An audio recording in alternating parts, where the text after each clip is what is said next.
Well, howdy, folks. Welcome back to the Tutorials Podcast. That's Jordan. I'm JD. And if you want to follow us in our daily lives, you hear the dog whistle again? I don't know how to turn this off. Every time I get an email, I do like this and go to attention when I hear the dog whistle. You thought it was a dog whistle. We got all these suckers here on the table, but we realize not very polite to have a podcast when you have a sucker in your mouth. Dum-dums with dum-dums. We got a live studio audience today. We got some guests in here. Yeah. And back what I was saying, if you want to follow us on social media, you can follow at Tutorials on all the Instagram, even Twitch, TikTok, Facebook, YouTube.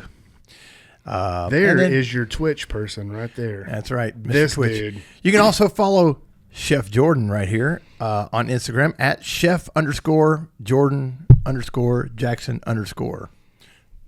Just kidding. No underscore after Jackson. I just did that just to annoy you. It's right here on the screen. We got some topics to squash, but we're not sure we'll get to them. We're switching it up a little bit. I mentioned in last episode. Going to switch up to kind of the way we make content is changing. Yep. Not for any other reason than just follow along. And the podcast is going to stay the same. We will probably be moving the podcast to a YouTube channel called Tutorials the Podcast. And I know a lot of people come here because we give them beginner intro into wood fire cooking, but we're going straight to the pros. We're still really focused on the. If you're a pro, you're not watching a podcast about barbecue. You're surely not watching a tutorial. Would you ever just like, hang on, guys? I've been doing this for 17 years. I need to watch a tutorial. Absolutely not. We've answered it. This is for the people who are looking for more information and who are interested in gathering more knowledge about everything, not just offsets, direct heat cookers, grills, great jokes. But I think we won't get into how we're changing it, but I don't think it's important. They'll notice it. They'll notice the videos that we're going to do in the vlog area of Tutorials. And if you're listening to this on all the podcast outlets, audio only, what I'm referring to is on the YouTube channel Tutorials. We're building a restaurant, Texan. We are. Well, we're trying to. We're trying. We're getting hit with every hurdle that could be possible. And that's kind of going to be the topic of the day.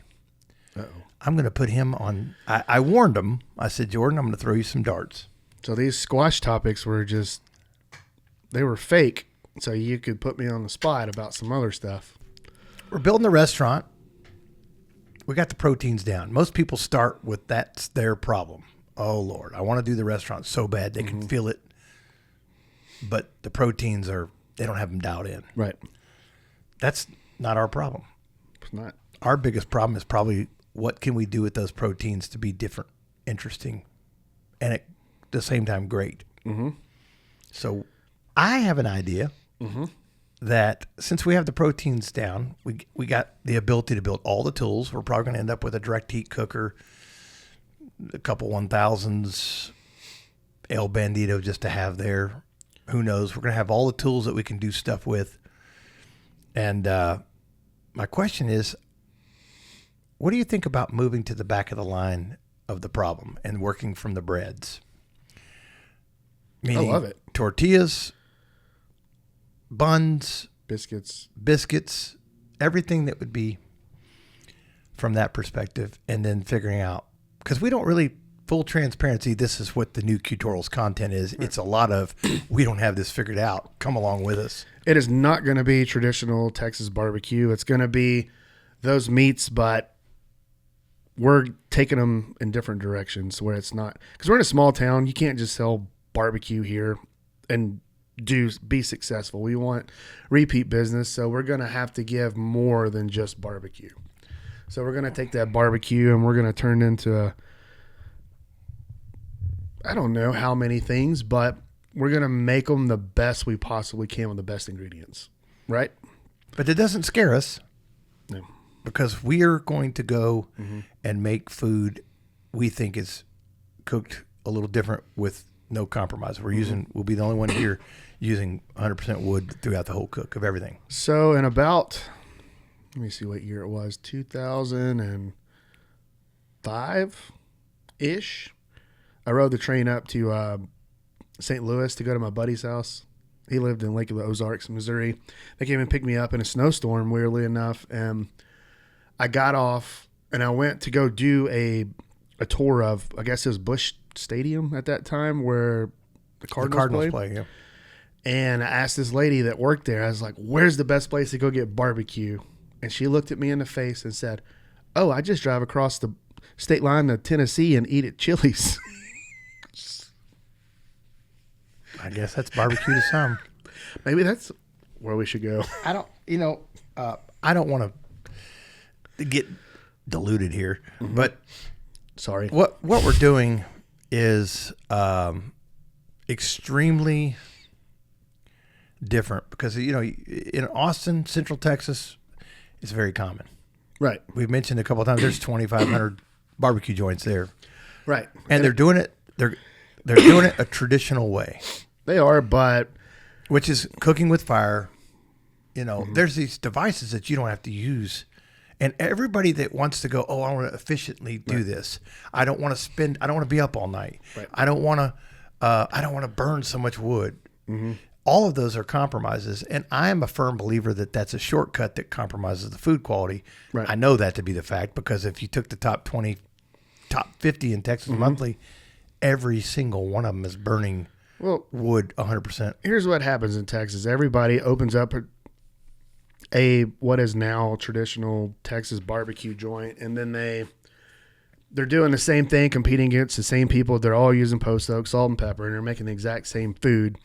Every single one of them do one dish that is different, and it's their little niche, and they run with it. I was guilty of it. Everybody did.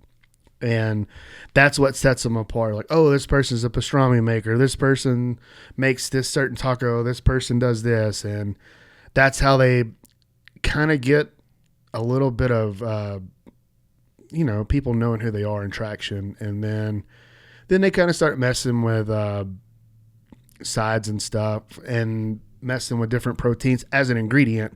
But most places aren't doing barbecue as an ingredient as a whole restaurant.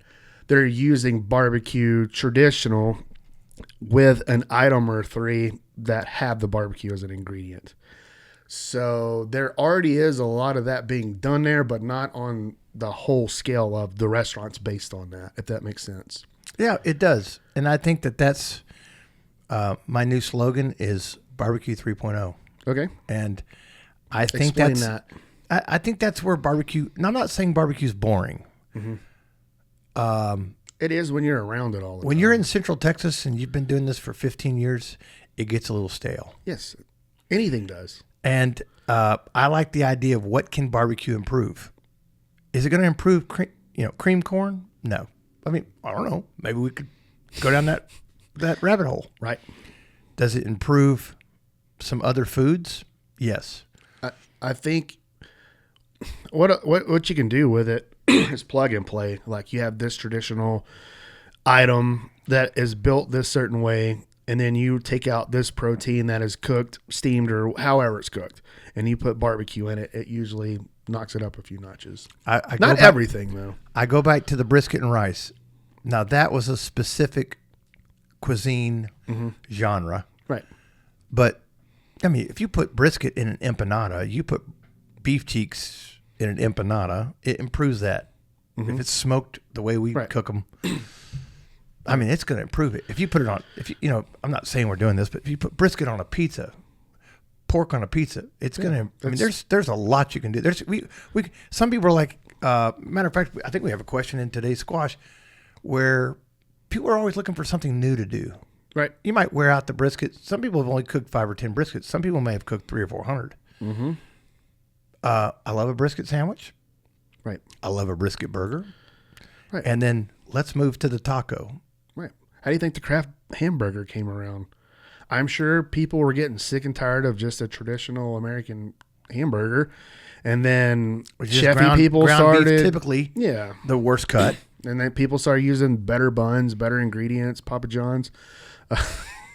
They started Send us a check. send us $50. Thanks, Pops. But I think that's probably what happened. That was things being so stagnant with just eating the same thing all the time that you start changing it a little bit and trying different ingredients out. And then the whole burger kit came around and the chefy burgers. And now, thankfully, that's been pretty much buried. Sorry, Preston. Same thing with beer. People got tired of drinking beer, and then they started putting hops in everything. And then there was this whole craft beer movement. And Well, I mean, that's kind of where we're but it all comes back full circle. Then you got the people who's like, I just want to eat just a classic American hamburger. But as restaurant creators, we're trying to lay out transparent in front of an audience kind of how we're thinking our way through the restaurant. Mm-hmm. And if you're thinking your way through the restaurant, please, if you're in a market that doesn't have, if you're in a market that's close to Central Texas, if you're in Oklahoma, I mean, Edge Craft Barbecue in Oklahoma, they're doing phenomenal. But it's kind of that region. People know Texas barbecue. Over here in the North Georgia mountains and the Appalachian, they don't know anything. This is where Deliverance was filmed. Based off of. I thought it was filmed up here. I don't know. All that's irrelevant. The point of it is people are not really keen to what the tray of Central Texas barbecue is. Right. But if you go down in there and you say, okay, now we're doing barbecue 3.0, you're doing like what Burnt Bean does on a Sunday morning. Right. The greatest meal ever served.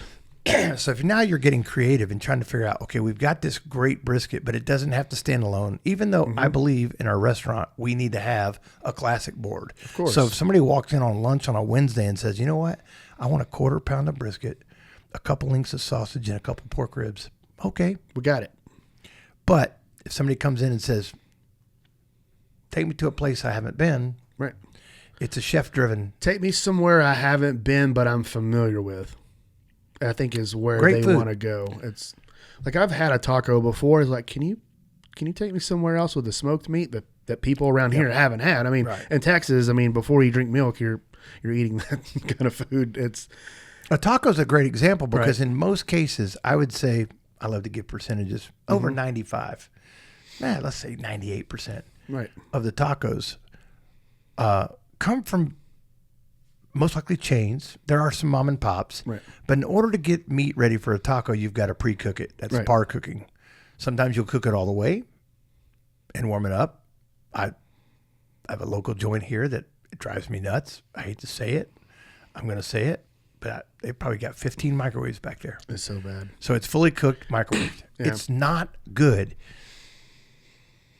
It's food on nights that my wife says we're not cooking at home. And if she brings up this place, I'm like, I'd rather eat granite than that food again. I'm down to a salad. I'll eat a salad. But I'm not trying to shade. I'm just trying to say what would improve that taco is integrity.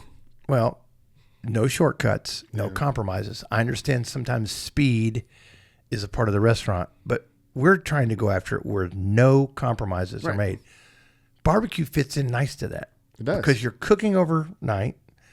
When you're ready to make your taco, you've got meat in the warmer. Right. And you've got some choices. Right.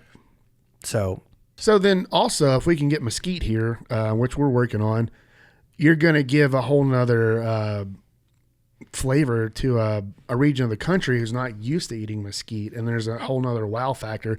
I brought in mesquite to East Texas and set our barbecue apart from the rest of, East Texas has 0 mesquite trees. And then it's a South and West Texas thing. It's very hickory and red oak driven in East Texas, post oak, pecan. And then I brought in mesquite and started cooking everything with that. And everybody's like, this barbecue tastes different. It's different. It's different. It's different. That was just, mesquite was an ingredient that I used. And it helped set me apart because I wanted repeat business and I wanted people to come get something that they weren't used to getting. That's what we're going to do here. We're going to apply all these techniques to all these different kinds of cooking vessels we have with. We were talking about using red oak for burning coals. Which I had no plans on using red oak all the way until we got the direct heat cooker in the prototype stage. Right. And we have red oak everywhere out there. Everywhere. So red oak makes really good coals when you burn it down. It's very hot coals. It's very efficient. And what we need it for, it is not economical for us to bring in truckloads of mesquite to burn it down to cook direct heat food. It's just not. No. It's not. We're going to use mesquite for limited things that where you can. It's very special, and you get to have that flavor. It's not an everyday I love thing mesquite. here. I do too. I've been bringing mesquite up here to cook steaks with for 15 years. Yep. Because I was influenced and inspired by a place that I went to, Prenny's Ranch. Mm-hmm. And I just said, man, now if I didn't think it was significant to the flavor profile of that place, steaks, burgers. Well, in the whole like little area where the restaurant is actually mesquite trees everywhere, everywhere. right? Yeah, you're just. I mean, it's there. I mean, in West Texas, South Texas, that's what they have. People, it drives people crazy down there. Then they come up It's and a get weed. oak, and they're like, "Oh, this is so amazing." So mesquite's a weed. And I apologize. I had my phone off, but my cannot figure out how to get my. You have a watch for 10 connected. years, 10 years, and I can't figure out how to get it to. So if I'm ever hiding from somebody, all you got to do is call me. Yeah. Thanks for letting me introduce you to the highly coveted Workhorse Pits Offset Smoker. It's a premium offset smoker that's been shipped across the globe since 2019. We build 3 different models, the 1957, the 1969, and our largest, the 1975. All 3 come on casters or a wagon package. You can also purchase the 1975 on a trailer. Find all of these smokers at workhorsepits.com. It's great barbecue we're after. No, I love the idea of flushing all this out in real time, unedited, to where we get, maybe. It's literally a blank canvas. This whole is. project is a blank canvas, and we are going to create it on camera. Not only that, just what we do in our manufacturing, the shops, the retail, the classes. I just think it's best to remove the barriers of entry as far as like really seeing, because somebody's going to learn. And the way we cook and the way we come up with menu items, it's all going to be just kind of out there. But going back to the bread, I think that's a great place to start, because you got to have an identity for a restaurant. Or do you? I think you need to have a baseline identity, and I think that the specials are where you get to show different sides of your identity. I don't think you need to have it all on a menu. Like if you go and eat at places like, what's that place called? Cheesecake Factory, which I fully respect. They make everything from scratch there. I've been there once. That place a is couple times, incredible with the way that system works.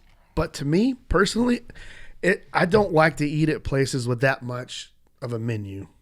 Doesn't mean that they're making bad food. They've got it figured out. I like small menus where people are doing everything to the highest level. Once you have that highest level of your base ingredients figured out in your dishes, that's when you get to be like, I'm bored now. Let's bring in some cornbread that we're bringing in the Nora Mills grains down the street, and let's make some kind of really cool dish with it. Or we're going to bring in some corn from Mexico and we're going to do this. Right. But not your everyday menu. Right. I think when you're trying to do a restaurant, you have to have an identity. Yeah. We had a meeting yesterday. We filmed it. We filmed a couple of meetings yesterday. Right. And the thing is, they're just raw. And part of it's like, I don't know. Part of it is, okay, I have a clear vision. I do know. This is what I want. Right. And The hard part about doing a restaurant with no identity is if barbecue's the backbone, you can't serve tacos and direct heat cooked chicken, with like chicken pot salad pie. or something. Chicken pot pie. Yeah. I use that, or I think I've already mentioned that. You can in Texas. But You then can get away with that there. But then again, you step back and go, wait a minute. If you start to recreate, that's what happens. People recreate new things. They become trends. Right. Not that we want to be trendsetters, but it's just, and I'm not saying barbecue's boring. Yeah. It's not. We could easily go set up there and do 5 meats, 5 sides, do a line, slice it up in front of them, and the experience would grow and it would be very successful. Right. But I think we'd be doing ourselves a little bit of an injustice. I think that I think that we need to go deeper than just 5 meats, 5 sides. There's so much you can do. If we were in Central Texas, you almost have to do that now. I want to serve the community something that, for one, they'll come eat, but two, an experience they've never had. I don't know what it is yet. I've still got a lot more. We both do a lot more deep diving. Yeah, we got to dive in. Really, what? Because you only get one chance. Let me backtrack. Texas might be the place you can build a restaurant somewhere there. There's a space available in a town. They love their barbecue. Right. Texans love their barbecue. Everybody loves their barbecue, Yep. but Texas has the best barbecue. Right. You know, and I repeat, it's my opinion. It's not your opinion. It's not your opinion. I've had some really good barbecue in North Carolina. I've had some good barbecue in Cincinnati, Ohio, years ago. I'm just saying, overall, in general, Texas has got the great The style of Texas barbecue. and you can survive by opening a restaurant doing 5 meats and 5 sides because people know that. It's a culturally really supported food. You could open up a Texas barbecue place under a Goodwill in Marfa, and you would have a line out Somebody the needs to door. get on that. You know, one of the things that really maybe the audience doesn't know from around the world or wherever, barbecue in Texas is a lunch. It is. And when you get over here in the mountains, They lunch, like their dinner here. it's a dinner. Right. And that's another whole Yes, that's another what it's weighing on our decision conundrum. of which way to go. It's table versus line service versus ordering off a menu and then going and sitting down and having it ran to you. There's all these different ways to serve it. There's all these different ways to eat it. And we sat with an architect Right. yesterday and a group of people, and we went back and forth over all the design stuff. But at the Right. same breath, I kept coming back to the whole thing.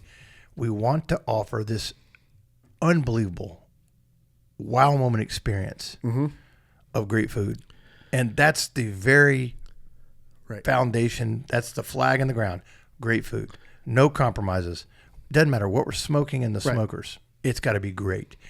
And then the experience builds off of that. Right. And we talked about table service. We're going all over the place here. We talked about table service. One It's thing hard I to could do see table service. yesterday, like in real time, I could kind of see how you were a little shell shocked from your last restaurant. The way that when it got busy, how hectic it got. You do too much. And then I see you wanting to kind of steer away from that, but you also have a really big love for that. You build a big bar and you're doing a line where people are choosing their food and then they're taking their tray. And then you have a bar, you're asking them to pull out their credit card twice. Right.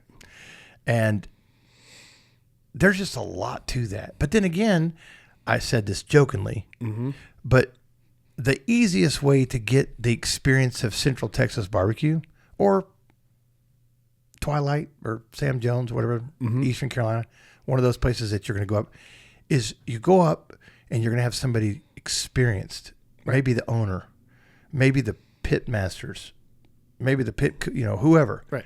And you're going to say, hey, I might get the, and they can talk you through it. When you put it into the table service, now you've got 15, 20 waiters, and you're giving up some of the power to really get people into the theater too. You're giving up the theater as well, and you're giving up what people really. Central Texas, you get a meat cutter that's great. Right. That becomes the backbone of your restaurant. Right. They're able to slow the line, speed the line, talk to the customer, answer questions, get the customer what they need, identify the customer's not ordered properly. All of that happens. Well, what happens when you do that? The barbecue as the ingredient. It's hard to do. It can be done, and it is done. It's a lot harder to pull off when you're just cutting barbecue versus composed dishes. Yeah. That's where things start getting a little dicey. Dicey. Yeah. It's but it can be done, and So- it is done. So I'm just wanting to go from the perspective of, okay, we've been in discussion and planning for this restaurant. I felt like in our meeting yesterday, we were going to be so prepared. We have 1,000 more questions that were asked and 0 answers for. Yeah. them. And in my mind, I do have a little shell shock from previous restaurant. I don't want to overextend I want to be the experience that people come and just love. So I don't want to be a little too wide, not only on the menu, but what are we? Table service, line service? What is it? How's the bar fit into the play? You know, the architect's first words out of his mouth. I design restaurants. I want to see the bar from the front door. In my mind, the bar absolutely doesn't have a single thing to do with what we're doing. Right. It's an accompanying part. Right. But I think for people to go through this with us is going to be helpful. For people wanting to open up a restaurant. For sure. They're going to see our mistakes and say, well, I'm not going to do that. This is it's real time. I mean, there is no script to this. We are literally walking into a room and the questions are being asked. It's like a podcast out there. Yeah. It's,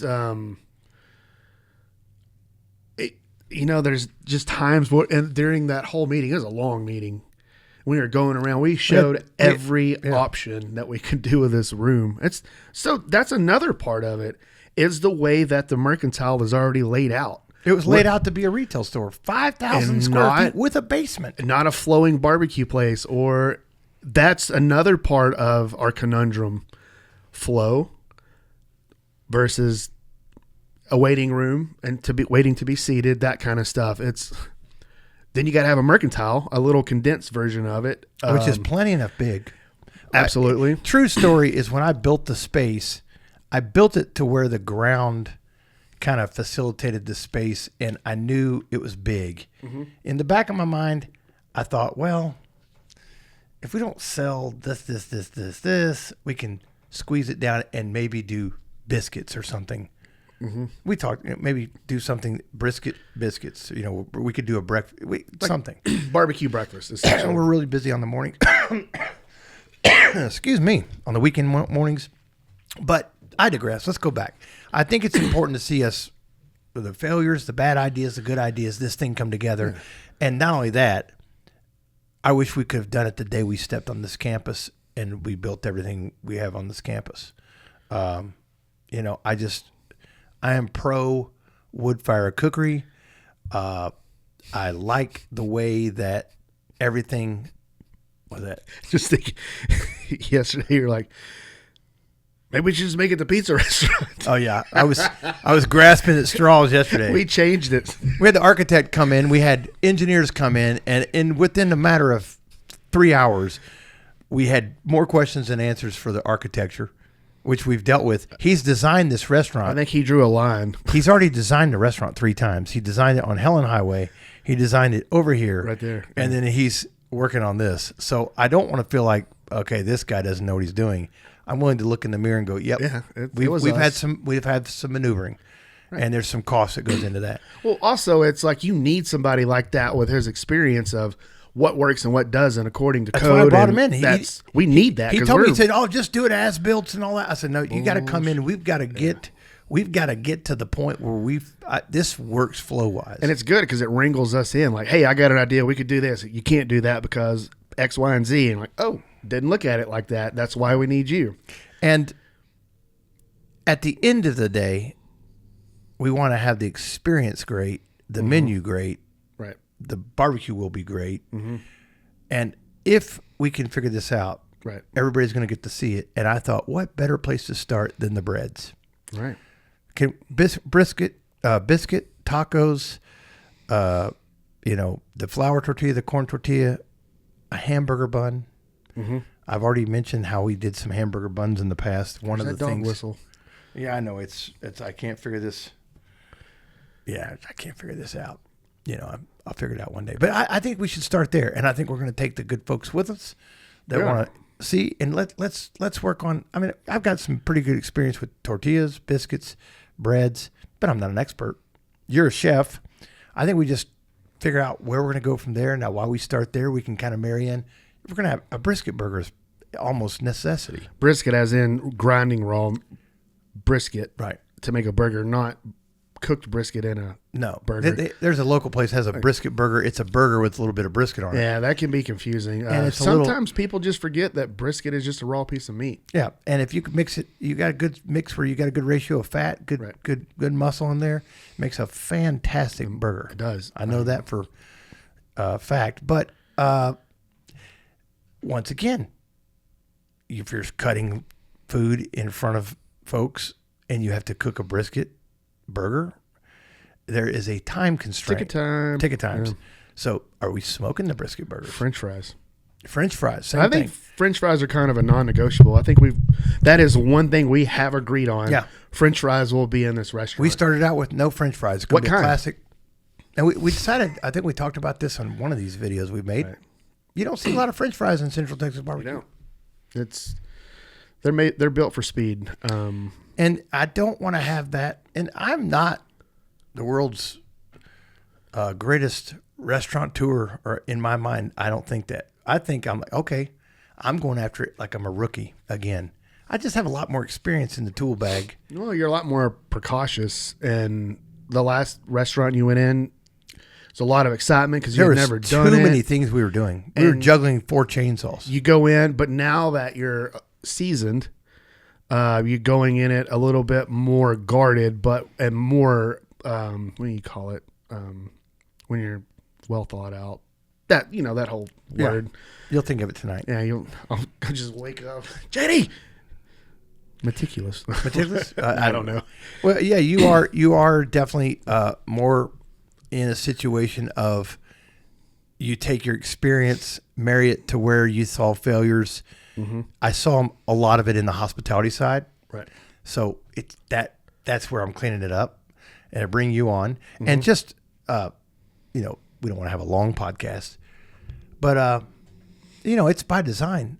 When we met and we got to know each other over the course of many years, I was like, that guy right there is the guy that I want in the trench with me when we're building a restaurant, when we're training classes, when we're building the campus, when we're doing stuff, because your input, I ask you stuff now that doesn't even have anything to do with any of your expertise. Hey, what do you think about that handle, Jordan? It's good. It's good to have. But when you get into the menu and you're starting the recipes, and I've been cooking stuff, we've done stuff before. You're like, what are you doing? I got, I've learned from, what one of my favorite things, and this is not me saying this about you, I'm saying this in general about people.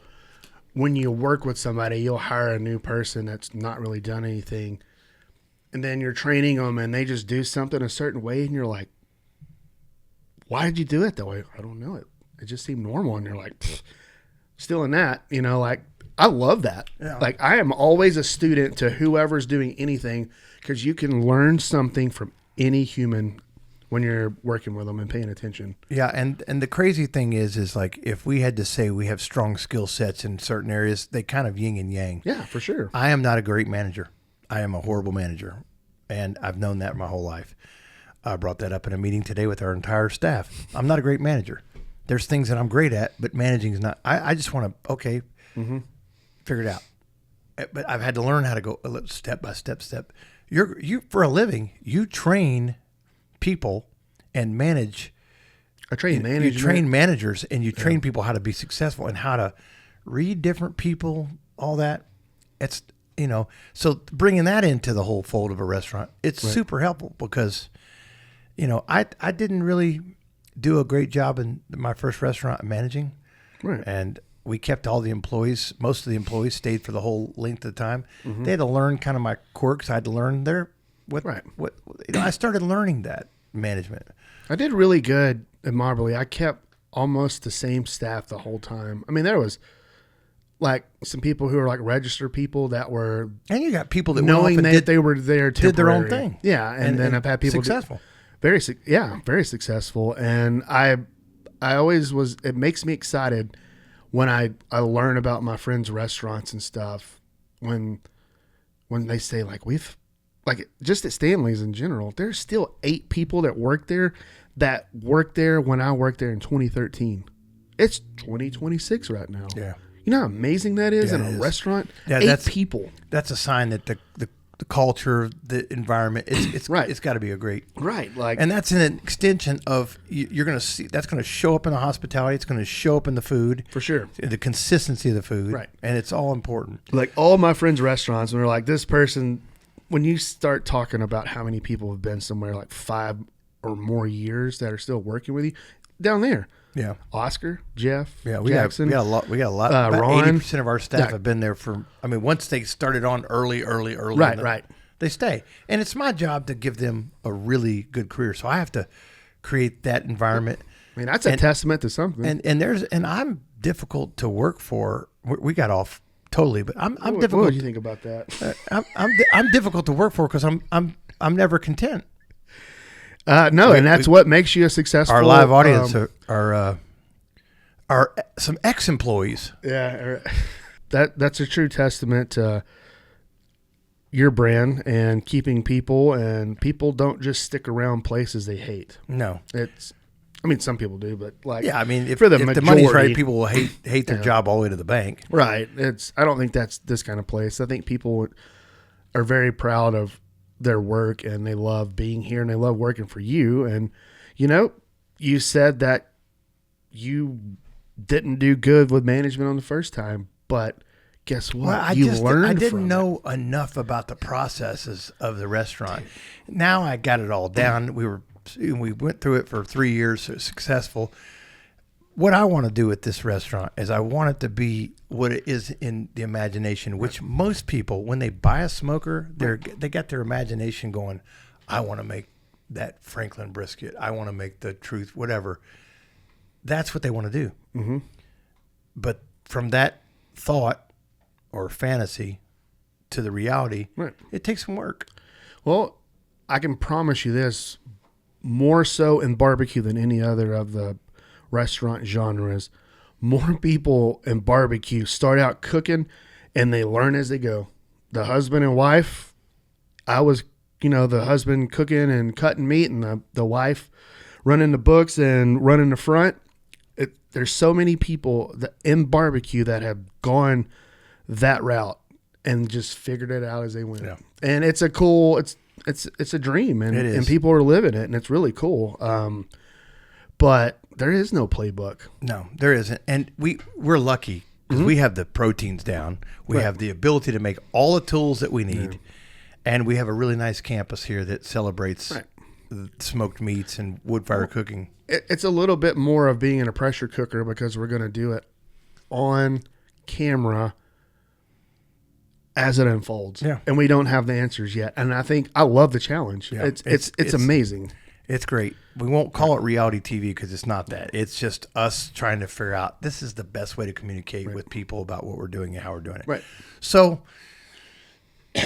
this is kind of what we're doing, how we're doing it. And I hope you follow along. And the podcast is going to be kind of where we're still dealing with some bouncing around some ideas. Right. You'll see the vlogs. This is our debriefing of after the show. Getting our heads knocked off yesterday. Yeah. But we'll see you in the next episode. Thanks for tuning in.